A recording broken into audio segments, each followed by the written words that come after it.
Polisi kembali memeriksa 7 orang saksi untuk mengungkap kebenaran terjadinya kasus inses antara anak dan ibu kandung yang diungkap Wali Kota Bukit Tinggi, Sumatera Barat hingga berujung dilaporkannya Wali Kota Herman Safar tersebut ke polisi. Dengan bertambahnya saksi yang dimintai keterangan, hingga Senin 2 pekan setelah pelaporan, polisi telah memeriksa total 15 orang saksi.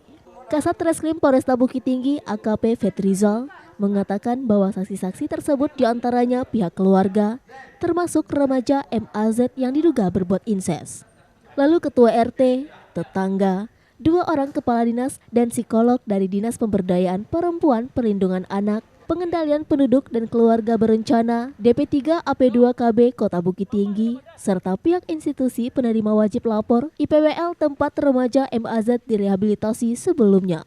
Polisi kini menjadwalkan memanggil dan memeriksa terlapor Wali Kota Bukit Tinggi Herman Safar. Polisi juga menjadwalkan mengobservasi remaja MAZ oleh psikiater Rumah Sakit Jiwa untuk memastikan pernyataan MAZ dapat dipertanggungjawabkan atau tidak. Jadi di P2P dari pihak klien saya, keluarga, ada sedikit keberatan mungkin dari pembaca dari kepalanya yang menyatakan bahwasanya ini adalah pencemaran melalui media gitu. Sementara pihak keluarga menyatakan ini bukan dari media, karena memang pihak keluarga dipanggil langsung ke pihak kelurahan dan ibu itu tahunya di situ. Korban yang disangkakan itu tahunya di kelurahan, bukan di media gitu. Nah, ini perlu dipertegas gitu. Saya sudah sampaikan, tapi tetap kita percayakan kepada penyidik. Penyidik menyatakan, Pak Kasat dan timnya menyatakan bahwasannya ya sudah, Pak, nanti kan ada perkembangannya di situ, ya. Jadi saat ini kita masih nunggu, mungkin akan ada dibawa ke psikiater ya, dibawa ke psikiater. Mungkin masa observasi 2 minggu, 2 minggu paling cepat itu. Pilihannya di Ahmad Mukhtar dan Padang, kita milih. Saya tanyakan, saya kembalikan ke keluarga milihnya untuk di Padang. Ada 3 sebenarnya. Pertama terkait dengan perbuatan inses yang masih kami lakukan penyelidikan, kemudian pengaduan dari Nini Mama dan saudari EY terkait dengan berita bohong dan pencemaran nama baik. Sudah 15 saksi yang sudah kami periksa dari 3 perkara yang kami tangani tersebut, dan tadi juga kami sudah koordinasi dengan pihak PH maupun Nini Mama. Mungkin nanti ada tambahan saksi yang mengetahui kejadian ataupun ucapan dari Bapak Wali Kota Bukit Tinggi pada saat acara sosialisasi. Kemudian yang kedua, tadi pembahasan kami terkait dengan observasi terhadap saudara MA.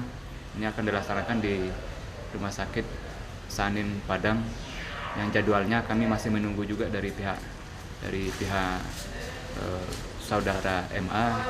Akan mendiskusikan dengan keluarganya untuk waktu untuk observasi, kami bawa ke observasi ke Rumah Sakit Sanin Padang. Itu di Padang tuh pemeriksaan psikologis, Pak? Pemeriksaan psikiater terhadap saudara MA.